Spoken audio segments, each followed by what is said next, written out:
A quick word before we get into this week's episode. I was talking to a head of school recently who said, Peter, we've got a strong strategic plan, but every time we try to act on it, things stall.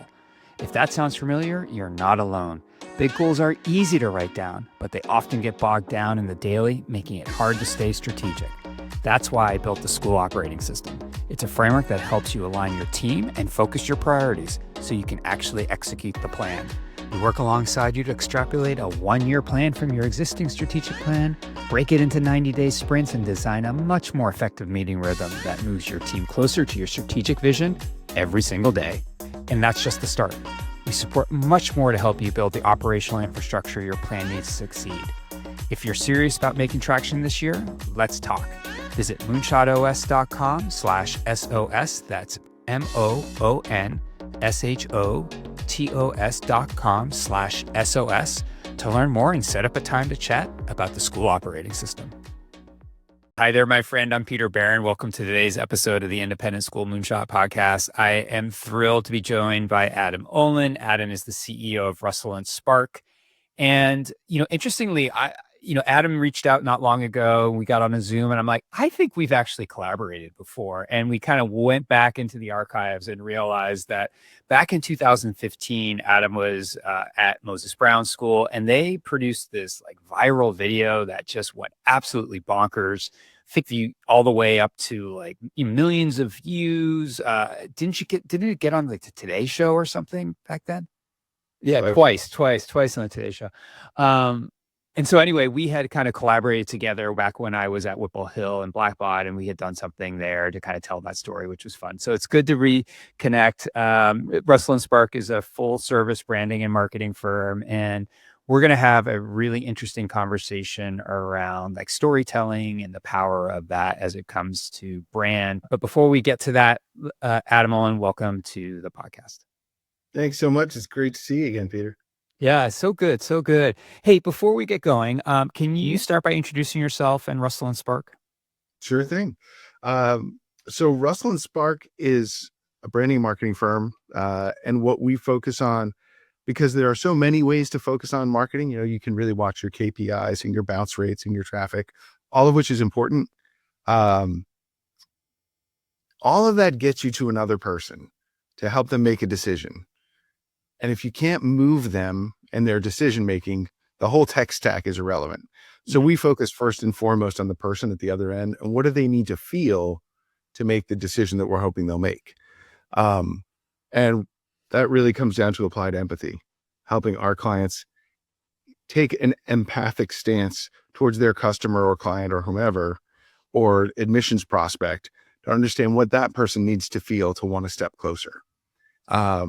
So much of what we do really is more in the realm of psychology and behavioral economics and the science of decision-making.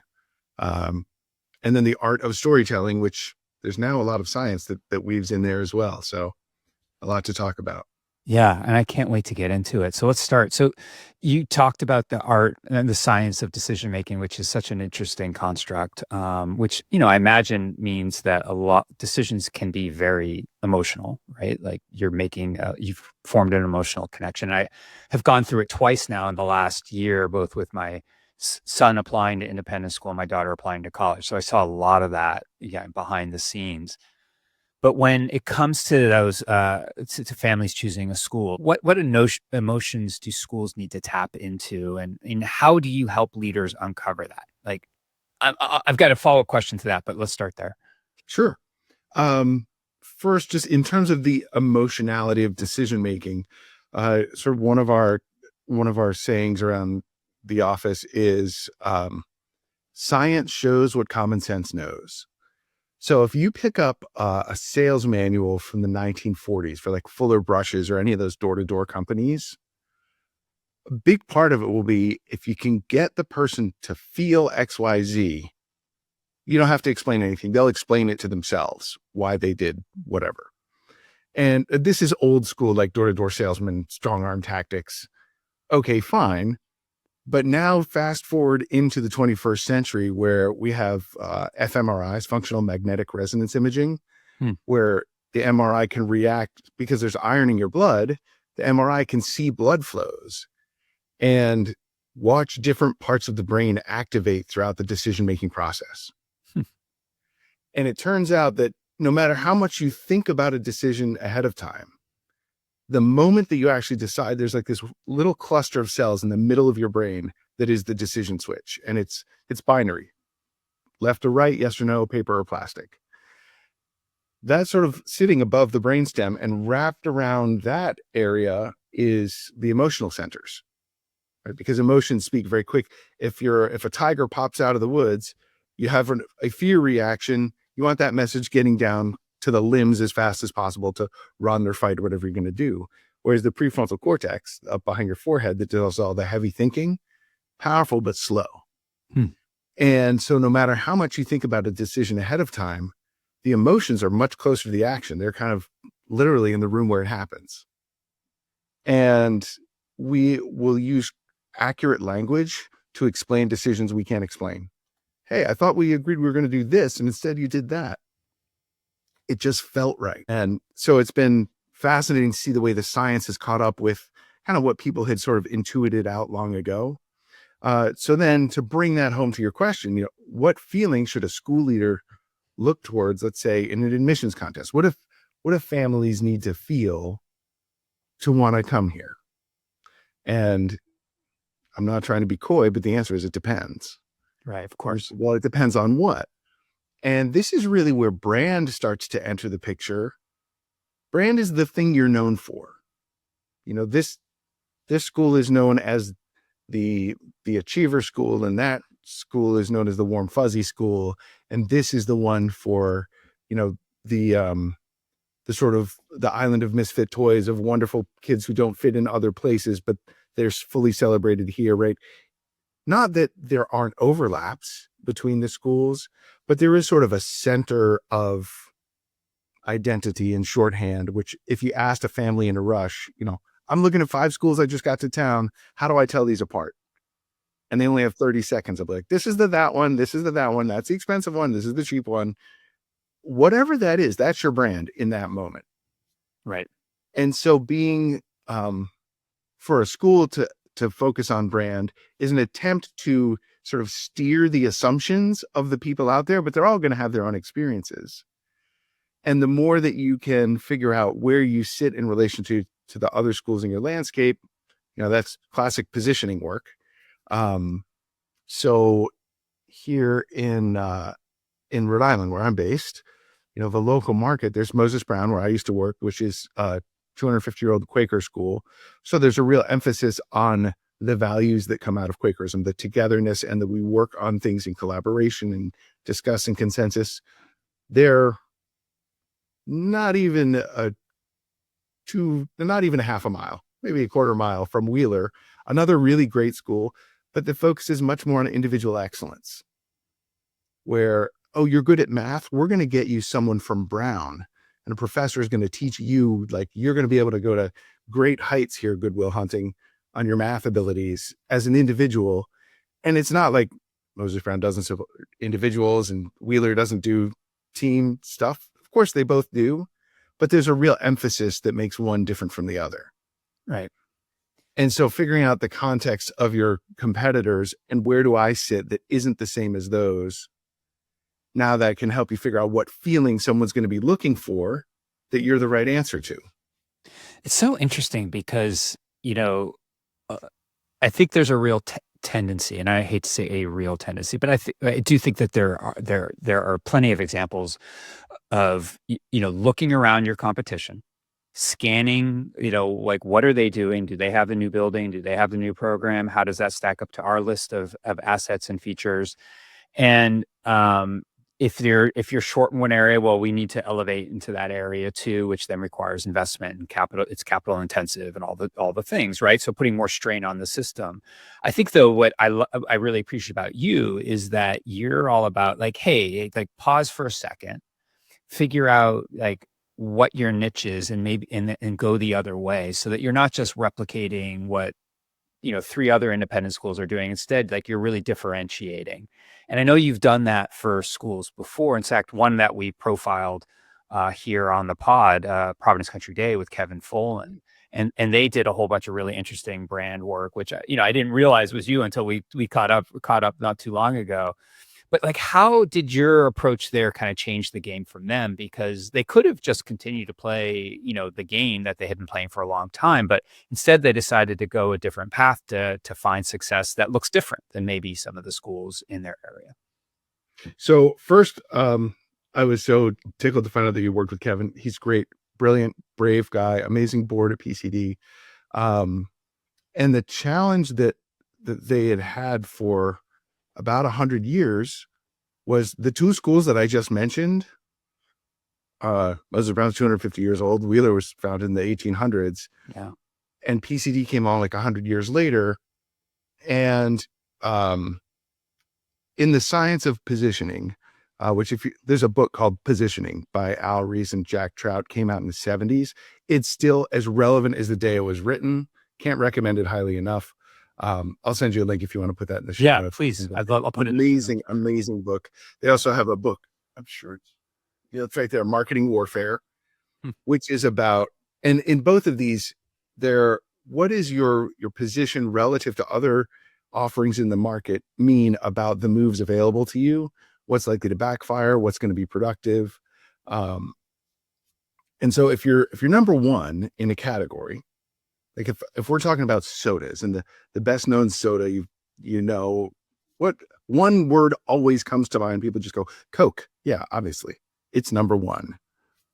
Number two, Pepsi.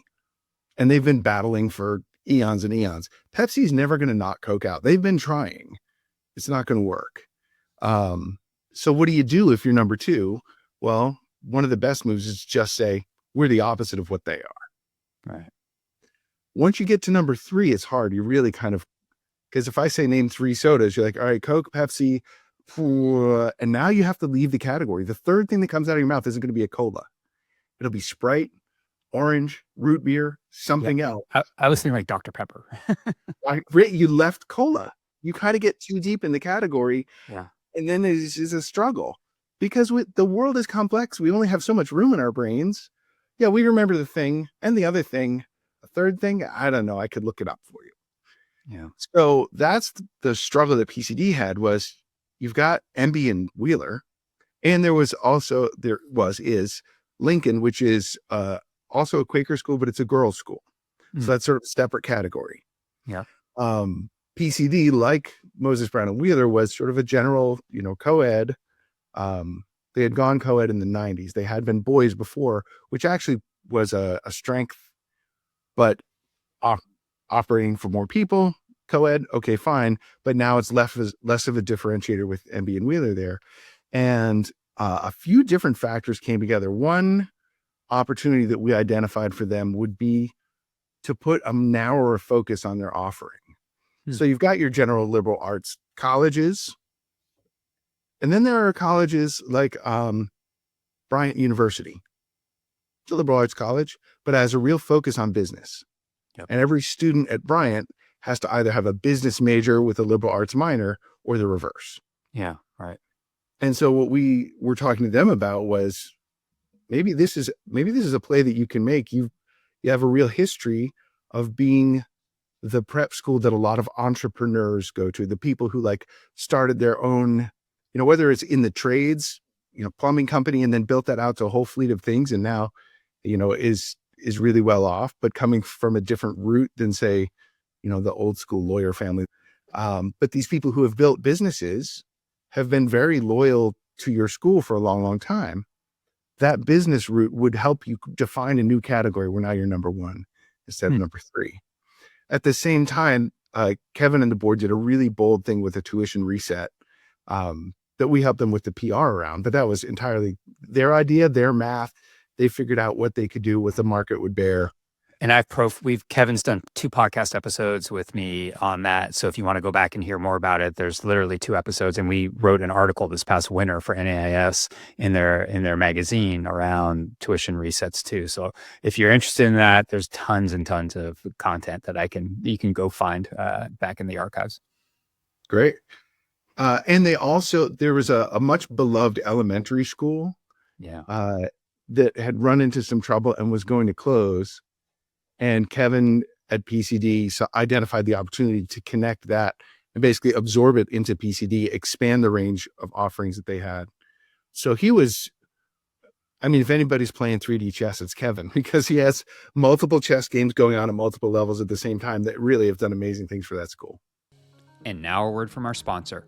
Leading a school today can mean juggling a dozen different systems across offices, finance, fundraising, marketing, enrollment, and academics, all pulling your attention in different directions. At Blackbaud, we believe it shouldn't be that way. That's why we built Blackbaud's Total School Solution. It's a fully connected solution designed for private and independent school leaders who want a clear view of their entire operation. From tuition to transcript to donation, you get one ecosystem, one login, and one source of truth. This isn't about more software. It's about smarter strategy.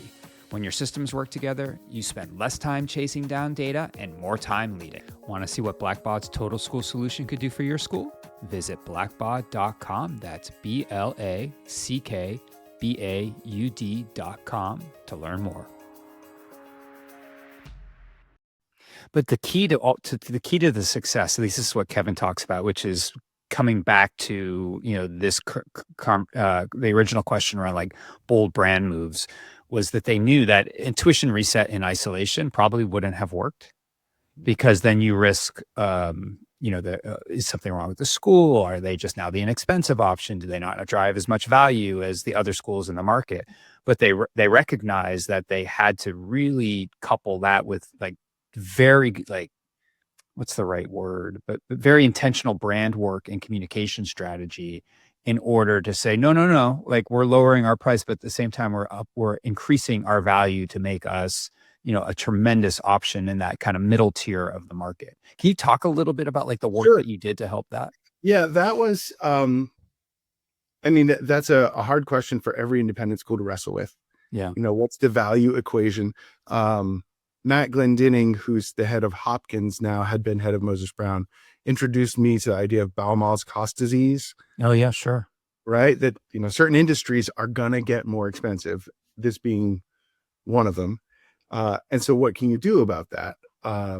One, I think the point you brought up. Well, there's a lack of scaling, right? Like you can raise your price, but if you can scale your productivity to keep them low, then great. Like you can find that sweet spot. But in the case of independent schools, you can't. Like as you grow, like you have to increase your spend, bringing on new faculty, building projects, what have you. And so that margin gets harder and harder and harder with each passing year. And some of those costs are inflationary in and of themselves, is just a part of what you're dealing with. Right. As healthcare costs go up, that, great, there's a negative feedback loop there.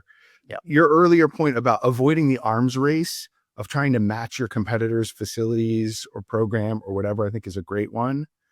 If you're not familiar with the Clifton Strengths model, this is out of decades of research into organizational excellence. And why is there in every industry this elite cohort of teams and then a gap in everybody else? And it basically works out like this. That elite cohort, all they care about is what you're great at. And so knowing what you're great at, being able to communicate that clearly along with your colleagues means, one, you're incredibly confident, because every time people are looking to you, they're like, oh, here, you're amazing at this. We need you. And you also get rid of the toxic dynamics that come when people feel like they've kind of got to pretend to do something they're not that great at. Yeah. Because instead, if they said, hey, Peter, what about this one? You'd say, oh, no, take that to Adam. He's the one you need for that, or vice versa. And so the trust and the mutual appreciation in there is really powerful. This is sort of an interpersonal analog to the brand environment, where you don't want to be the same as the next school down the road. If they're really great at individual excellence and you're great at team stuff, well, what's the third thing? Oh, we could be, say, the business school, just for examples, connecting this back to the conversation we had around PCD, finding a thing that's different and doubling down on that, so that by making an apples to apples comparison all the time, you got to have a lot of apples, and that gets really expensive. Yeah. Whereas if you invest in being something different, you're going to lose some people and you're going to gain some other people. If you're for everyone, you're not really for anyone. it's a hard promise to keep. Like if you're all things to all people, it's really expensive to keep. And there's some schools that can do it. Like I can think of a handful off the top of my head, but they're extraordinarily well resourced. And they're just kind of in a different they're in a different category from a revenue perspective, from, endowment and all those sorts of things. But for the majority of schools, they're in a different space, which means, kind of getting back to what you're talking about is like, what are you really great at? And like, let's be the best in the world or the best in our market at that thing and use that as an advantage to differentiate and Those are the same. families. Yeah. The best in our market is effectively the best in the world for Great point. Yeah. the people we're talking to, right? That's sort of like if you're running from a lion with your friend, you only need to be faster than your friend. In the market, if you're the best, then you're the best in the world to those customers. And so here's a practical example of how that can play out in a way that where understanding your brand can direct investment in a way where you're actually making gains with people who care about the thing that you are there to serve. So there's a prep school in Providence that is really focused on diversity. Like that is the number one thing for them. Every school wants some diversity, and these guys are great at it. They're called Community Prep. They're amazing. They deliberately set up shop in the poorer part of Providence so that they would have natural access and word of mouth with people in that community where there are these great hardworking students. And you go to 7th grade class, a math class, and the kids are doing these derivative functions that frankly, I did not understand. Yeah. And they're 7th graders, right? They've pulled all these different kinds of kids from different backgrounds together. So when a classroom, opened up and they're like, do we make this a STEM lab or a language lab? Both reasonable investments for an independent school to make. And I was talking with the head of school and their board at the time. And I said, well, let's back up. What's your brand? And the brand really is about diversity. Well, what does diversity get you? What's if diversity is the feature, what's the benefit? Well, the benefit to the end user, the student who comes through that environment, is they have an inbuilt talent for diplomacy that's been honed over years, dealing with people from different walks of life and different family circumstances and what have you. Well, the language lab takes that advantage and extends it further. Now they go to the UN or the international whatever, and it's capitalizing on what they're already great at in a way that the STEM lab, sure, maybe build one of those later, but there are 5 other schools in this market that have bigger, better ones. Or rather, instead of investing in the 6th best STEM lab, make the best language lab because you guys are already special there. Right. I love that. I've got a couple more questions, but first I want to go back to this concept of applied empathy, and how schools can use empathy to craft not just better messaging, but kind of what you were just talking about. Ultimately, you were talking about value proposition and how do you position yourself in the market to ultimately attract the best possible fits for families and have the benefit of growing the school and really focusing on retention. Can you talk about what that means, applied empathy, and how you approach that? Sure. Applied empathy, I think it sounds maybe we've probably deliberately made it sound a little sexier than it has to, but it's really just think about this from the other person's perspective and get deep in it. Who's the best coach on campus to help you with this is probably your theater faculty. That's what they're having kids do every day, all day, is say, all right, what would it be like to be this person?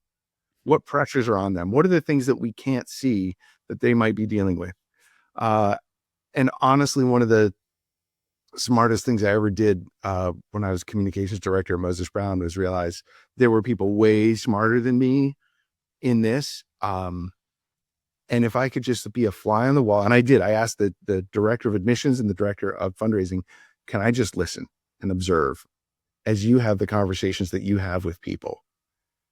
Because since, the admission staff, the fundraising staff, they're right there, saying the thing and you see the facial reaction, and then you hear the person say a thing that actually wasn't behind the reaction.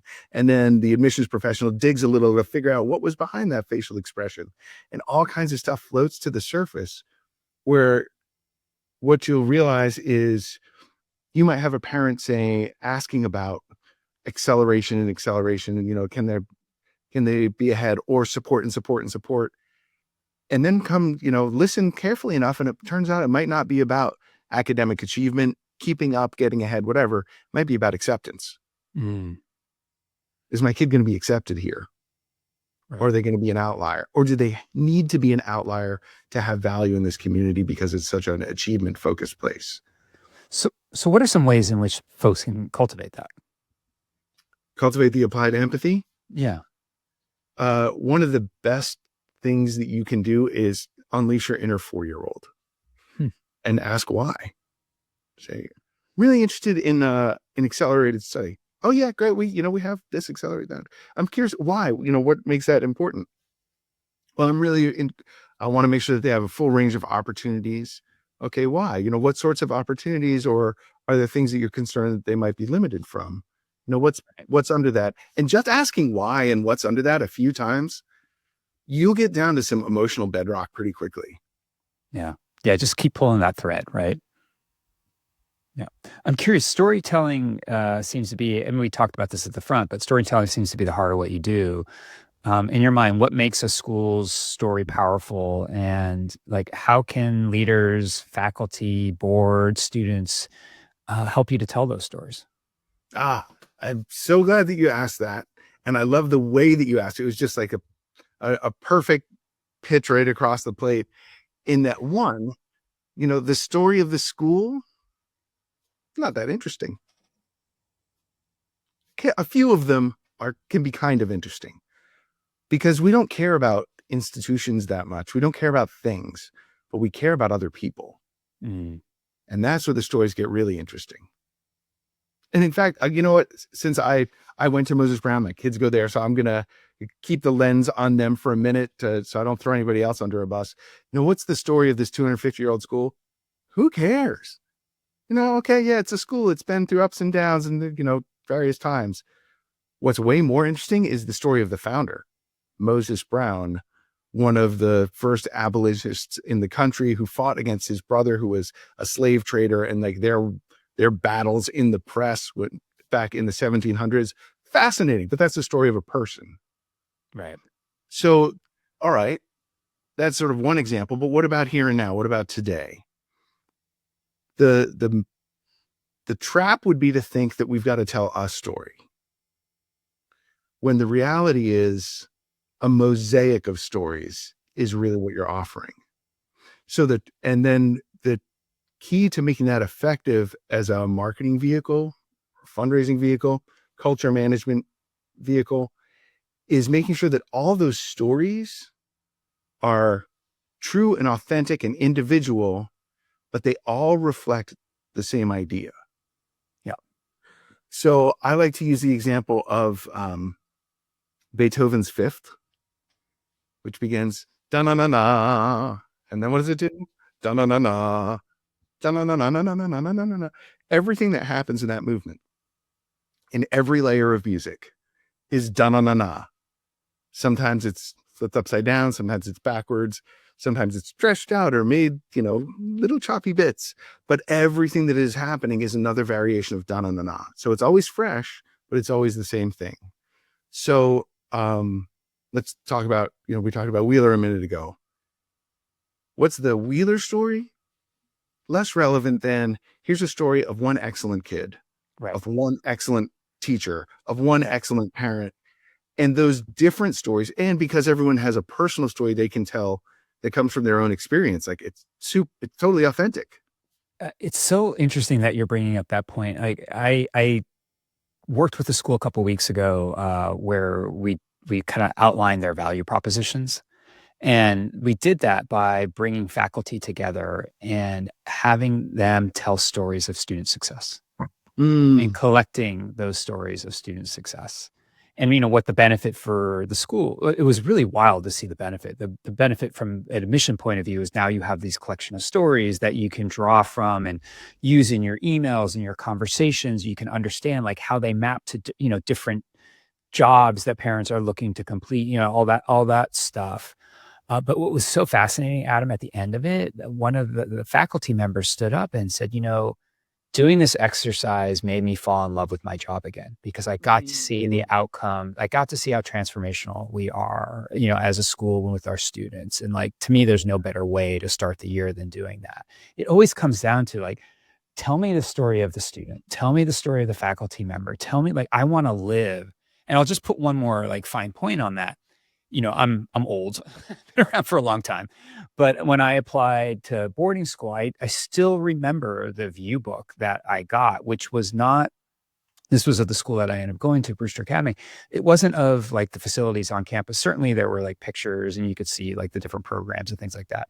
But they profiled every single faculty member and told the story of every single faculty member.